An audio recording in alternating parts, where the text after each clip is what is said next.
3 ជំហានម៉ាសាមុខ BB គីឡូនៅផ្ទះមានតែ BB គីឡូមួយឈុតមួយចូលណាណូមួយក៏អាចម៉ាសានៅផ្ទះបានខ្លួនឯងហីដំបូងកុំភ្លេចលាងមុខជួយសម្អាត make up សិនណាបងត្រូវការតែស្រោម BB មួយនិងស្រោមបំពន់ស្បែកមួយរួចដាក់ក្បាលមកចូលម៉ាសិនជាការស្រេចជំហានទី1គឺបញ្ចូលស្រោមវីតាមីនបំពន់ស្បែកដែលមានអត្ថប្រយោជន៍ច្រើននៅក្នុងដបតែមួយដើរមកចូលថ្នម7ទៅ10នាទីស្រោមនឹងជៀបចូលស្បែករបស់យើងបានល្អជួយជួសជុលរបាំងការពារស្បែកនិងកាត់បន្ថយការឡើងរោលក្រហមជំហានទី2គឺបញ្ចូលស្រោម BB គីឡូដើរមកចូល10ទៅ15នាទីហើយកុំបារម្ភបងការដើរមកចូលនេះមានការឈឺចាប់ពេក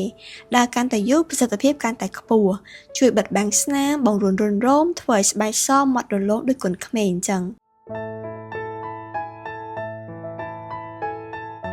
ជំហានទី3គឺបិទម៉ាស់15នាទីដើម្បីជំរុញប្រសិទ្ធភាព BB គីឡូបងអាចប្រើម៉ាស់សម្រាប់ប្រភេទណាក៏បានដែរ